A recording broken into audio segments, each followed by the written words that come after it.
Welcome to the SwineTime Podcast.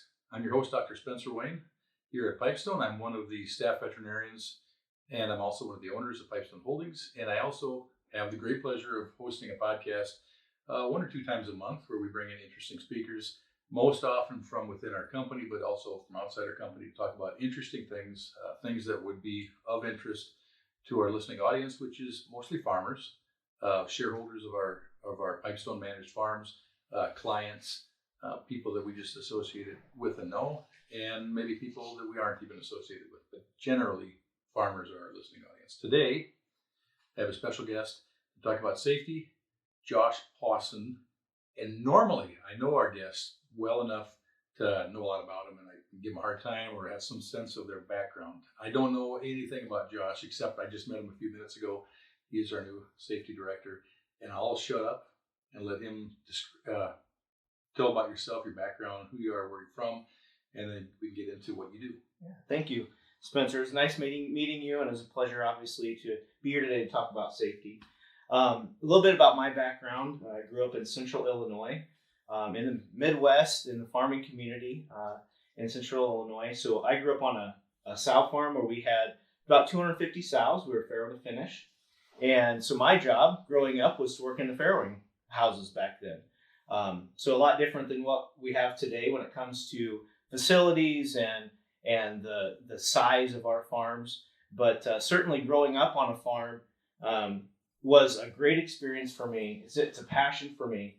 But then also a piece of that was the fact that my grandfather, as a farmer, also worked for the local co-op as an electrician, and he was actually electrocuted at work. He was repairing some power lines after a bad storm had come through, and he was killed. So in a small farming community, where you lose somebody that pretty much everybody knew, and especially as a family member losing someone you love, both farming and safety came together for me. That's why it's such a personal passion. And so, I kind of take that personal passion and that experience into my career as well. So I've had the privilege of working in two high-risk industries, both pipeline construction and farming, animal agriculture. So that's why I brought my passion, I think, mostly to the swine industry, is because I know that feeling of losing somebody and not having them come home at the end of the day. And I want everybody that works in, no matter what industry it is, but especially ours, considering the high risk that we face, I want everybody to go home to their family. Okay. How did you get into safety as a career? Is this your first safety job, or tell me a little bit more about professionally? Yeah. So, like I said, I worked in pipeline construction for quite a while, and then started to reevaluate how I could use my experience as well as my family background more fully. So when I was in my early 30s, I decided to go back to college and earn my occupational safety and health degree, or bachelor's degree, and then started to look for ways that I could actually use that in the farming industry to really, like I said, to use that experience I had and my personal passion more fully in that field. So I went to work for another large swine industry producer in the swine industry as their safety manager for 5 years, and then just recently, about 6 months ago, moved to Pipestone. Okay. All right. So this is not your first stop at safety, and not your first stop at safety in a pig company. So you've done this a little bit already. Right. Yep. Correct. All right. So what does a safety director do? If you had like a day in the life of safety director, you go to farms. You tell me more. Yeah.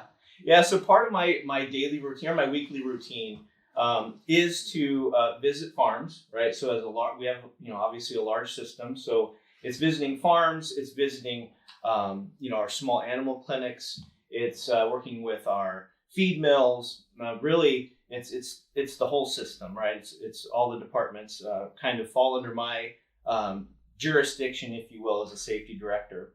So my goal is to really try to impact or try to influence those that are out there working or doing the work every day. So That's those frontline workers. I call them, slat level workers, who they work so hard to take care of our animals. So I just try to respectfully, as well as in a way that try to balance all of our priorities, so that they can both take care of our animals the way they need to, but also and be productive, but also be safe in doing that. Okay. So I know within our company, we're doing different things on the farms. And Kelly Courtlever in our group, she's auditing for safety. And she audits and she basically says, you either are or you are not doing what we say is the right way to do it for being safe, amongst biosecurity and welfare and other things she's looking at. When you go to a farm, are you auditing or are you training or what are you doing when you go to farms? That's a good question. So really my role or my position is to look at things from the OSHA lens, right? So Kelly has her top 10 that she's looking at from a safety standpoint, and that has to do with facility behaviors and those types of things, as you mentioned, biosecurity as well.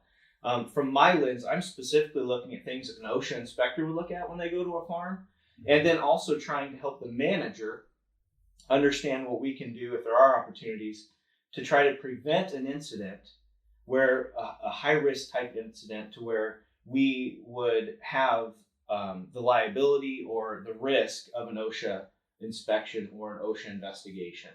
So really, I'm looking at it from more of a holistic standpoint or organizational standpoint and risk standpoint. So in a previous life, I worked for Nutrient Feeds, or for Cargill Nutrient Making Feed in a plant environment. And I worked for a construction outfit putting storm sewer in and building roads when I was much younger. And there was always an OSHA presence. But when you enter the world of farming, it seems like there's much less OSHA presence, but maybe is that changed? Will OSHA come to the farm and actually inspect? Absolutely. We've had a few OSHA inspections. As a matter of fact, we just had one recently to one of our small animal vet clinics. We had a severe injury, an amputation, and OSHA showed up. And so when OSHA shows up, it's more than just a visit. Typically, they're looking at things that could cause a fatality, or they're there for a reason. They're there because a serious injury or incident occurred, and there are fines that usually come along with those visits. And that's where, as an organization, as a stakeholder in the company, that's where what I'm trying to prevent, right? Because those fines can be very costly.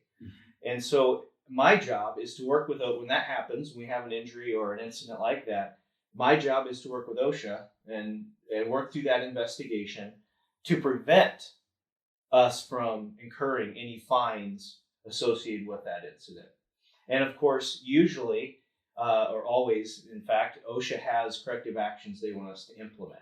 And sometimes that's why we make decisions that we do in safety, is because it's a result of an incident we had, and OSHA has required us then to implement a corrective action. And sometimes that's in the form of an engineering control, a safety training, or some other type of a follow-up, basically a follow-up control measure that they've asked us to implement. Okay.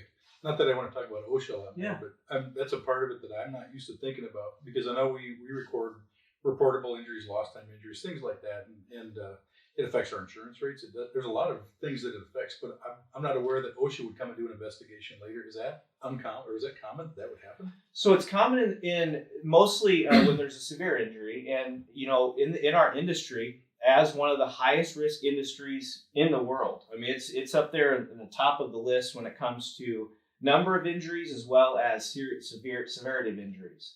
So many fatalities in the ag industry. Well, for a small hometown producer, OSHA may not ever show up to your farm.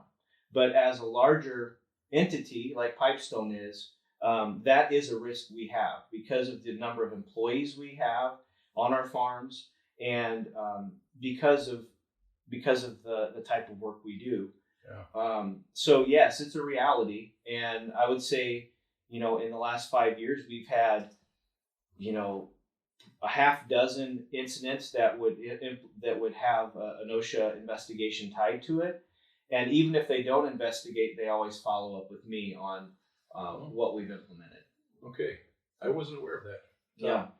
What's the most common injuries on our sow farms? Because that's what you would deal with primarily as our sow farms. Listeners out there might be more oriented around finishing, but pressure washing is the same whether you're in a finisher or a sow farm. But I imagine there's some of that. But what are the common injuries that you see?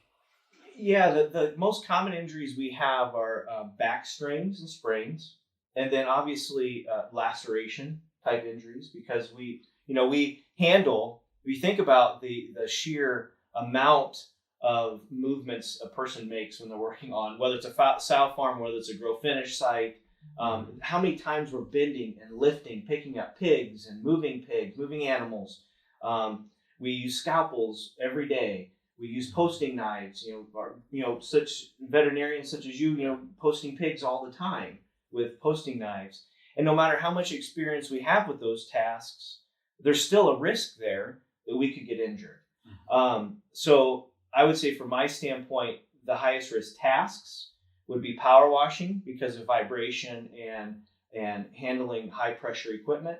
And then bending and lifting moving animals would be the second. Those two things would be our highest risk areas. What's the most preventable type of injury that you see that, like, we could easily do something that people just don't? Yeah. Bending and lifting is like, well, I still got to bend and lift, maybe towel, yeah. But what's the thing you say, if I could just fix one thing that people do to make our injury rate go down, what is it? Some people won't like me saying this, and that's okay. But honestly, from my perspective, it's really behaviors. It's really about the decisions we make when we're working. It's not about implementing more PPE or personal protective equipment. It's not about implementing more training. You can do all those things, but at the end of the day, a lot of our injuries have to do with how we work and the decisions we make when we're working. So I would say, when you think about bending and lifting, right? A very simple thing to do, and it's simple to do. Take 5 minutes, and that is stretch your body before going to work. Whether it's your back, your legs, your arms, especially if you're going to be doing repetitive motion type work, just doing a 5-minute stretch in the morning can really help warm your muscles up before you go to work. Things like paying attention to our surroundings, right? We have a lot of employees or people on our farms that are new to the industry, new to the tasks they do. And so just that acclimating yourself to the work slowly, not just getting in there and running right off the bat. That's what's going to help us kind of get that, I call it job hardening, or getting our bodies prepared for the work and build it up in order to get that muscle memory. So there's another ag industry, a livestock industry, not us and not pigs, that I see a little bit of because it's in my area where I live. And I see the employees standing in the morning doing looks like calisthenics, but they're stretching. I thought, well, that's impressive. I'm not used to seeing farm workers do that before they start their day or before they start a task. Are you suggesting we do that? Honestly, I would highly recommend it. The company I came from, that was actually mandatory every morning. Before they would go out and do the work, they would talk about the work for the day, and then they would do 5 minutes of stretching. And I've seen in the construction industry, it's very common. The construction industry I came out of, it was common actually to take like 10, 15 minutes. You had a team meeting. You would, that's not always that type of meeting is not always feasible. But taking that 5 minutes in the morning and do what we can that, within the schedule we have, obviously we have busy schedules. But if we can do that either before we come to work or as a team, I also find it's a good thing as a team building exercise too. If you're around the table or around the break room together or even individually, it's a good time to think about what you're going to do for the day. It's a good time to maybe discuss some of the hazards that go along with that work. Just as a general reminder, it's showing that we care. Yeah. What's the stupidest thing you've ever seen on a farm? Like I can't believe you're doing it. Some behavior or a setup or what would be without naming names. Yep. John. No. It wasn't here at Pipestone. I'll say that. But I one time actually witnessed it. I was on a farm and we actually had come back from break, and this particular farm, and I think it's pretty common on our farms as well, our sow farms specifically, where we have a lot of boars, right? We have a lot of boars out for, in the breeding barn. And when we do that for a reason, right? That's it's a proven way proven successful way for us to encourage, our sows, right, to come and heat. And so at this farm, we all came out of break, and 2 of those boars had gotten out, and they weren't pin mates. Yeah, so they were fighting. And they were both of them were pretty messy. I mean, they were all cut up and really fighting.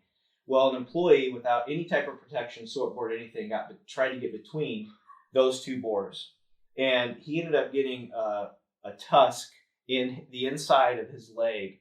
And the doctor, when they took him to the emergency room, said he was within inches of hitting his femoral artery. Mm-hmm. And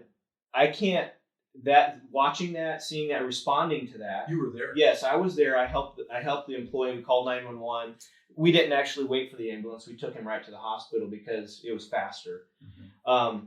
But I can't underscore or overemphasize the risk associated with handling the boars, especially. Never get in the way of boars. If they're fighting, let them fight. They'll get exhausted. Either they'll fight to the death or they'll get exhausted enough to where they'll separate.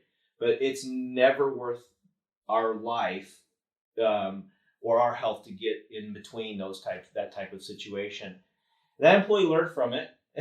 Sadly, we learned a lot from other people's lessons, and I think it was a valuable lesson for all those employees too that were there at the time. But I think that was probably the incident that stands out in my mind.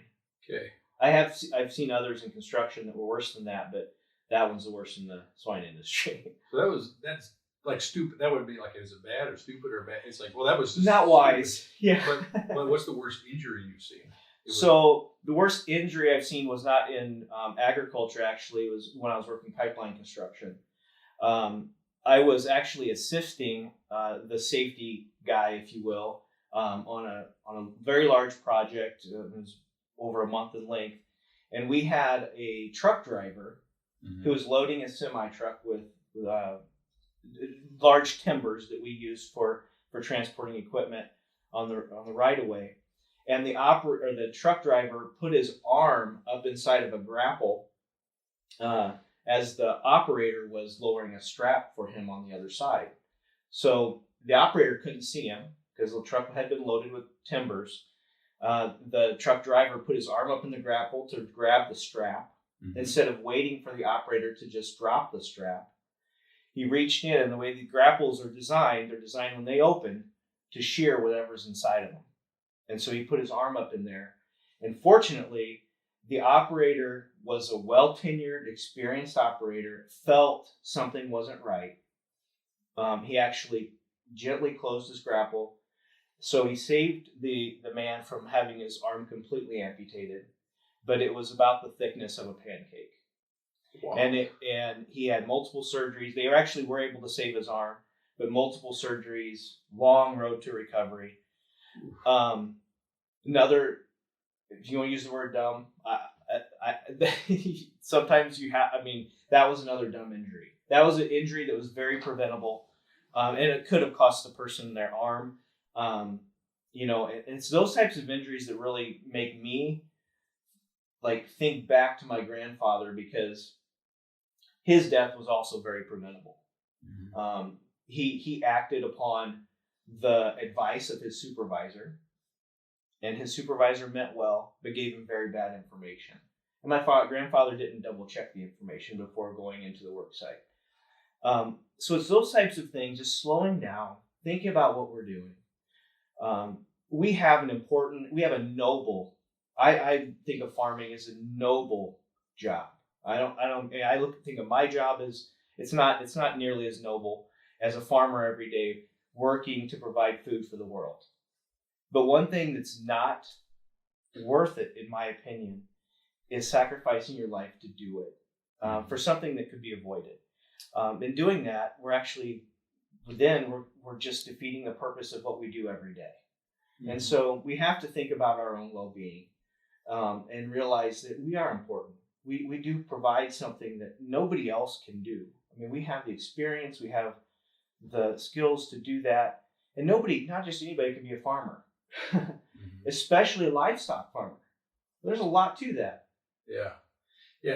It's the interesting observations you have as you go through daily life in rural Minnesota, South Dakota, you go to any small town and you go to the cafe, and at least one of the guys at the cafe will be missing fingers, hands, legs, something. And it's not because from a fishing accident. It was from the way they were working every day. It was something like that. So you see that, you think, well, why is that? And as you're talking about your grandfather, and how you think about yourself or the safety of somebody else, just to share a story, I do woodworking at home, and I have a table saw. I don't have a guard on top. I don't have a writhing knife. I don't have all the safety things there. And I think, well, I know better.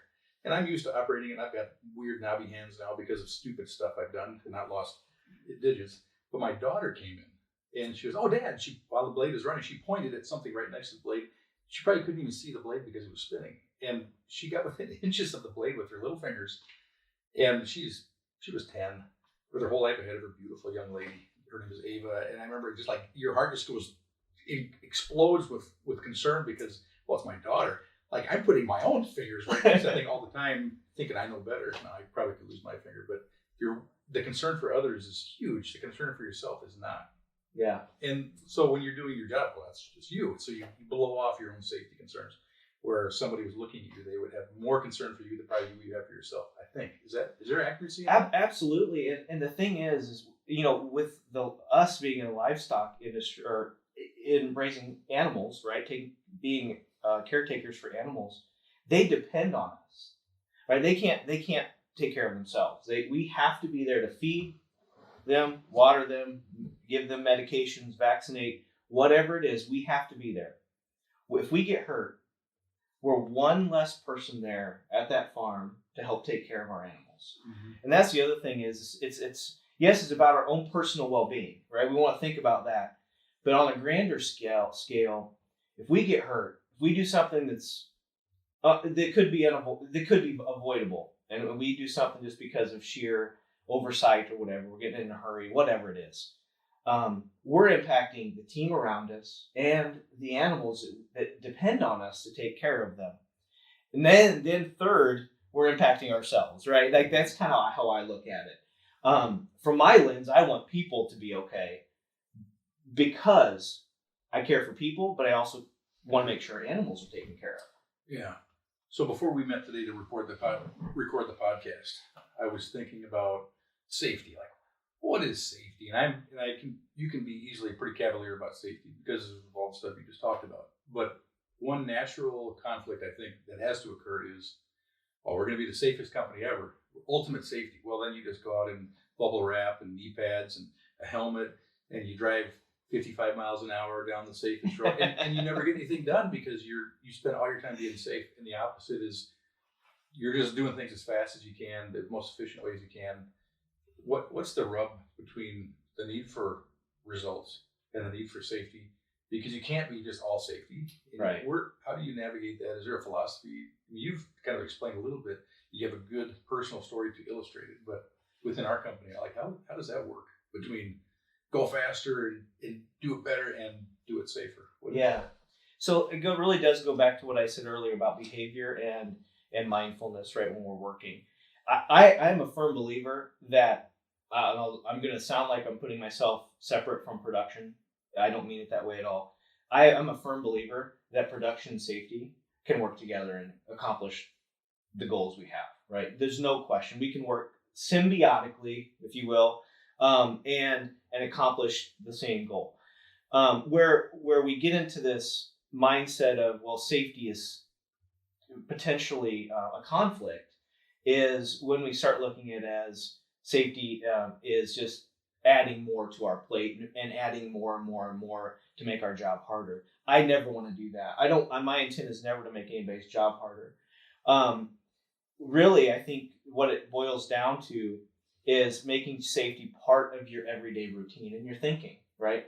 If we're thinking about, okay, when I'm moving these animals, I can move them in a efficient, productive way, but when I'm doing it, being mindful of behavior, animal behavior, using my sortboard when I'm moving them, just being careful when I'm moving them, my footing, watching where I'm walking. It's not about necessarily slowing down to a snail's pace, but at least taking a couple extra seconds to think about what we're doing. And usually it's the most important time to do that is before we even do it. not while we're doing the task, but before we do the task, really considering, okay, these are some things that may come up, and this is how I'm going to prepare myself to do that work. Hey, Josh, I'm just thinking the way you're describing safety, and it strikes me that it's a lot easier to be safe if it's easy to be safe. Or it's, I don't know how to say this, but if it was designed for being safer, it would be easier to implement. And we're building new barns, and so you build a new barn. Are you involved in our design team effort at all so far? I don't know. Yeah. So today I'm really not. I would say it's an opportunity for us. But as I've walked through our new barns, I see that we've come a long way because we're designing our barns in a safer manner. We're thinking about the way people move animals, what they need to do that safely, whether it's better gating, whether that's where we situate our gating. From a fire risk standpoint, we've come a long way. We're designing them with fire breaks in the barn to protect people and facilities.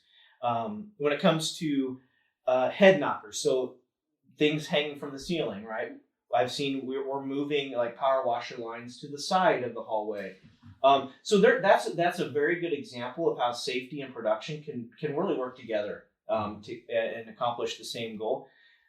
Designing buildings is a critical piece to helping people work safer. Automation, right? As we look at automated power washers and more ways we can automate our processes. That's another thing that we can do to help people to reduce that risk of those injuries. Have you seen the pit for wean pig shots? The people pit that stands next to the pigs. I have. Yeah, that's like, it seems like a no-brainer once you see it in place. Where wow, that saves a lot of strain on the back, right? Yeah. I think that's a great example of an idea that can certainly help reduce sprains and strains during that task. I think where we have an opportunity as a system is just to make sure we have, we get that feedback from employees. How's that working for us? What do we need to do to make that better before we actually, roll it out completely? But that's a great example. Yeah, for the listeners that don't know what we're talking about, if you can imagine a bunch of pigs that are being weaned going down a hallway, well, at some point around weaning, we give those pigs a shot. Well, are you going to pick the pig up, bend over to pick him up, then give him the shot while you're holding him, and then put him back down, or you stand in the pit down at pig level and they run right next to you, they get stopped, and then you can basically just, without bending over at all, give the shots and then move the next batch of pigs in, move those out. It's a simple idea, but it's a lot of things probably like that if you were designing a barn, you would figure out how to make it safer for people. Yeah, I think another example, another task is weaning, right? I remember the days where we picked up, and some farms still have to because we pick up every single pig individually because of, having to sex those pigs for multiplication or whatever. But I remember back in the day, that was the standard way to wean pigs, was everybody picking up pigs. Well, now we're going to a older pig when we wean. Yeah. 18-pound pigs, 20-pound pigs. Yeah, and if we can reduce having to pick those pigs up, and the important thing for us to remember too is our workforce is actually getting smaller. They're not getting bigger. So the days of bigger guys in the farrowing room picking up pigs and those days are over, and our workforce is getting smaller and smaller, and we're getting bigger and bigger pigs. So I think that's another opportunity for us to really think about is how we can reduce those repetitive motion, picking up, lifting, and bending type tasks. Right, Josh. I think we burned up our time. Do you have anything else that's on your mind you wanted to cover that you wanted to at least spend some time talking about or discussing? No, I think we covered it. I mean, I could talk all day about safety, but All right. Hey, thank you. I appreciate you sharing personal stories and talking about what you do here and where we're going as a company. So thank you, Josh. Thank you. Thank you to the listeners for being part of the last 20 some odd minutes. And I invite you to show up the next time for the next episode of the SwineTime Podcast here at Pipestone. Thank you.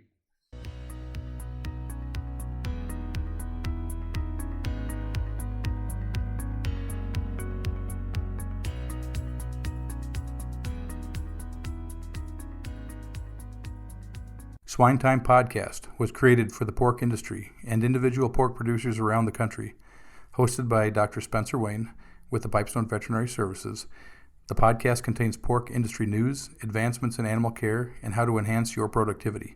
Monthly podcasts are available on Spotify, Google Music, iTunes, Anchor, and on www.pipestone.com.